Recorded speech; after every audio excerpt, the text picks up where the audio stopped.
Bismillahirrahmanirrahim. Assalamualaikum warahmatullahi wabarakatuh. Halo teman-teman semua, kembali lagi dengan channel Sanogi. Baik, di kesempatan kali ini kami kembali akan berikan informasi terkait dengan seleksi P3K 2024, yang mana di video ini khusus kita akan membahas berkaitan dengan pemilihan formasi jabatan untuk pendaftaran P3K di portal SSCSN. Oleh karena itu, silakan disimak video sampai selesai untuk mendapatkan informasi dan penjelasan selengkapnya. Namun sebelum lanjut, kami menyarankan bagi teman-teman yang belum melakukan proses pendaftaran, yaitu pembuatan akun, silakan cek di video kami sebelumnya yang sudah kami buatkan tutorial ataupun panduan lengkapnya dari awal sampai berhasil dalam rangka untuk pendaftaran tentunya ya, karena di awal dengan pembuatan akun. Silakan dicek di video kami yang ini teman-teman, yaitu judulnya cara daftar P3K 2024 pembuatan akun SSCSN, yang thumbnailnya yang ini ya. Silakan dicek teman-teman bagi teman-teman yang belum mulai pendaftaran P3K 2024 ini. Nah, baik, kita lanjut berkaitan dengan pemilihan formasi jabatan P3K di tahun 2024. Hal ini tentunya tidak akan lepas dari yang namanya linearitas jasa ataupun kualifikasi pendidikan yang teman-teman miliki. Dan ini pun juga disampaikan oleh setiap instansi, diumumkan berkaitan dengan formasi-formasi jabatan dan kualifikasi pendidikannya. Jadi ketika teman-teman nanti setelah membuat akun, kemudian sudah sampai di tahap pemilihan jenis seleksi ya teman-teman, yang ini tampilannya. Nah, di sini kan sudah ada terkait dengan apa yang akan didaftar. Kan ada 3 pilihan, yaitu baik P3K guru, teknis, dan tenaga kesehatan. Setelah teman-teman memilih salah satu dari jenis seleksi yang akan diikuti, tentunya tampilannya akan seperti ini ya. Itu akan muncul bagi teman-teman yang terdata di dalam database BKN. Karena ini penjelasan untuk pendaftaran yang periode pertama dulu, maka nanti akan muncul di situ pendidikan, kemudian jabatan, unit kerja, dan instansi. Data ini adalah data yang diperoleh dari hasil pendataan non-ASN teman-teman. Dan dari penjelasan yang sudah kami dapatkan dari salah satu instansi yang mengadakan sosialisasi, bahwasanya pendataan non-ASN itu hanya mengunci NIK teman-teman, ya, bukan mengunci kualifikasi pendidikannya. Jadi ketika nanti dalam proses pendaftaran pemilihan formasi jabatan, itu teman-teman bisa saja menggunakan ijazah terakhir teman-teman. Barangkali ya sudah ada yang S1, barang waktu pendataan non ASN mungkin dia masih SMA, namun seiring berjalannya waktu sampai di tahun 2024 itu memiliki jasa S1 dan bisa digunakan ternyata teman-teman. Dan itu sudah kami dapatkan penjelasannya langsung dari panitia instansi, dan itu bisa ijazah itu downgrade atau upgrade gitu ya, artinya seperti itu. Jadi ketika teman-teman nanti yang sudah masuk pendataan, memang akan muncul teman-teman ya di sini bagian pendidikannya, kemudian jabatan, kemudian lokasi formasi. Ini akan muncul. Jadi silakan teman-teman memilih pendidikan, jabatan, dan lokasi formasi ini dengan memperhatikan pengumuman setiap instansi. Jadi ketika teman-teman nanti melakukan proses penginputan data atau pemilihan jabatan formasi ini, kami sarankan teman-teman membuka pengumuman instansinya masing-masing.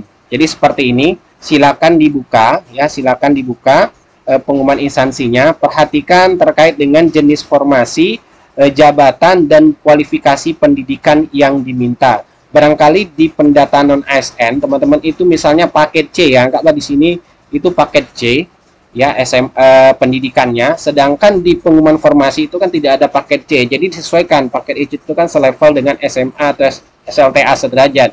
Jadi silakan dicek lagi kualifikasi pendidikan yang ada disampaikan atau diumumkan oleh instansi, dan pilih sesuaikan pilihan pendidikannya yang sudah diumumkan. Jadi silakan dipilih kualifikasi pendidikannya, maka secara otomatis nanti akan disesuaikan juga dengan jabatan yang ada diumumkan di setiap instansi nantinya. Seperti itu teman-teman. Karena ini sangat penting sekali, harus diperhatikan ya, dicermati dalam proses penginputan data agar teman-teman nanti tidak salah ataupun bahkan jangan sampai TMS di dalam proses seleksi administrasinya. Jadi disesuaikan ya kualifikasi pendidikan yang sudah diumumkan oleh setiap instansi dengan pemilihan formasi yang ada di portal SSCSN teman-teman ya. Nanti mengenai lokasi ujian, lokasi tes, ini tentunya menyesuaikan, dan lokasi tes ini biasanya itu semuanya di provinsi ya, untuk di lokasi BKN provinsi untuk pilihannya. Jadi silakan dipilih disesuaikan. Nah, begitu pula dengan untuk yang tenaga kesehatan yang kami contohkan tadi, ini tenaga teknis, tenaga kesehatan, sama silakan nanti teman-teman memilih ya, memilih jenis pendidikan yang sudah diumumkan oleh masing-masing instansi, begitu pula dengan jabatannya. Jadi disesuaikan, dan lokasi penempatan karena ini sudah ditetapkan ya, sudah ditetapkan terkait dengan kebutuhan formasi masing-masing instansi yang bisa dilamar oleh tenaga honorer, teman-teman. Nah, selanjutnya nanti baru teman-teman menyesuaikan isian seperti lokasi ujian, lokasi tes, kemudian nomor ijazah, kemudian tahun lulus, tanggal ijazah, dan nama perguruan tinggi atau sekolah. Silakan dibaca petunjuk pemilihan formasi yang ada di sini juga, teman-teman ya, di paling bawah yang berwarna kuning itu silakan dibaca petunjuknya di situ. Pastikan teman-teman melakukan proses pendaftaran ini dan input data ini dengan teliti dan juga benar, teman-teman. Nah, untuk P3K Guru sendiri, tentunya untuk P3K Guru ini kan berkaitan juga dengan data teman-teman. Untuk yang guru itu kan di data Dapodik ya. Jadi ketika calon pelamar P3K Guru masuk ke portal SSCSN, maka juga akan muncul data guru yang ada di Dapodik. Jadi pastikan memang data rekan guru-guru calon pelamar P3K itu di Dapodik sudah valid maupun di info GTK-nya, teman-teman. Yang belum melakukan verbal PT ijazah silakan melakukan verbal. Nah, itu yang terpenting untuk P3K Guru. Selain itu, mengenai linearitasnya juga diatur di dalam SE terbaru di tahun 2024 untuk guru, yaitu SE nomor 1311 ya, tentang kualifikasi akademik dan sertifikat pendidik dalam pendaftaran seleksi P3K Guru tahun 2024. Nah, ini contoh tampilan bagi P3K Guru yang bisa lanjut untuk pendaftaran. Nanti akan muncul ya kategorinya, kemudian instansi di sini ada muncul, kemudian jenis sertifikasi, pendidikan, kemudian jabatan yang akan dilamar. Jadi ini terkait dengan pendidikan dan jabatan, ini silakan dicek juga pengumuman setiap instansi dan linearitasnya ada di sini, teman-teman ya, untuk yang P3K Guru. Nah, sebagai informasi tambahan juga, penjelasan berkaitan dari kualifikasi pendidikan ini dalam pemilihan formasi jabatan, ada juga info terbaru yang kami dapatkan dari BKN, teman-teman ya, yang menjawab salah satu pertanyaan calon pelamar P3K, yang mana di sini pertanyaannya berkaitan bahwasanya kalau seandainya terdata sebagai non-ASN, ini dicontohkan ya di puskesmas dengan ijazah D4 setara dengan S1 ya, bidan, tetapi mau daftar ke kecamatan dengan formasi pengadministrasi perkantoran pakai ijazah SMA di kabupaten yang sama, boleh tidak?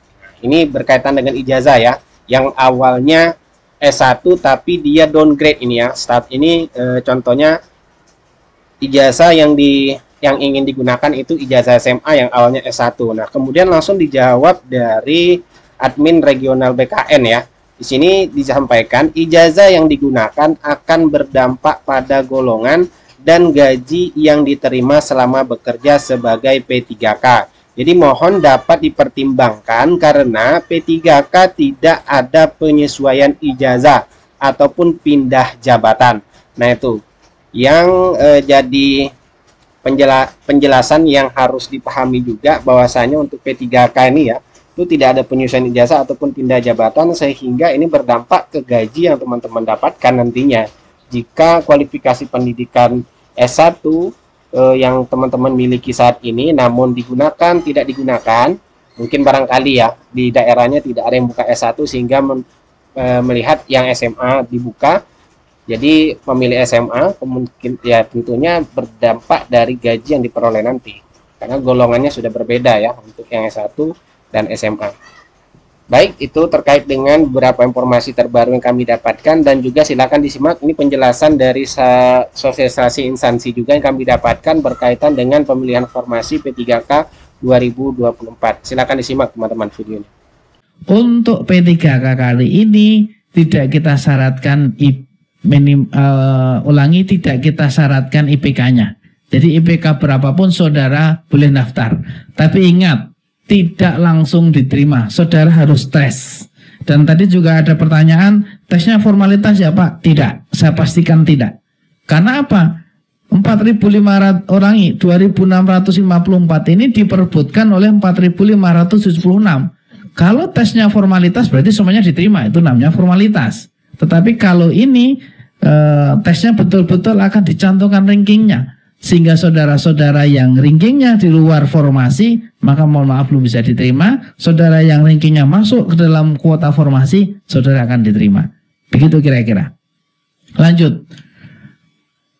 Lah ini juga menarik ini. Bagaimana kalau kawan-kawan non-ASN dulu waktu daftar non-ASN ijazah masih SMA, kemudian dalam perjalanannya saudara kuliah sampai dengan S1, daftarnya pakai SMA apa pakai S1, begitu kira-kira pertanyaannya. Untuk kali ini saudara dipersilahkan untuk mendaftar menggunakan ijazah terakhir sesuai dengan formasi yang dibuka. Maka nanti cermati, saudara cermati dan formasi atau nama jabatan yang akan saudara lamar itu namanya apa, kualifikasi pendidikannya apa. Kalau itu berbeda, maka saudara jangan daftar itu karena pastikan akan ditolak. Contoh, nama jabatan Pranata Komputer, kualifikasi pendidikannya S1 ilmu komputer atau S1 ilmu informatika dan sebagainya ada di sana. Kalau panjenengan tidak masuk kualifikasi pendidikan dalam Pranata Komputer itu, ya jangan daftar di situ, pasti akan ditolak. Maka cermati betul-betul.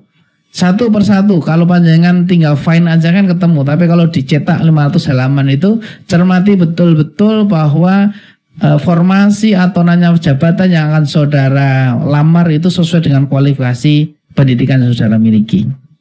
Itu kira-kira jawabannya. Jadi diberi kesempatan untuk mendaftar menggunakan ijazah terakhirnya. Baik, itulah penjelasan terbaru juga yang kita dapatkan. Semoga informasi yang sudah kami rangkum dalam video ini bermanfaat bagi teman-teman yang akan mengikuti proses seleksi P3K 2024. Semoga bermanfaat. Assalamualaikum warahmatullahi wabarakatuh.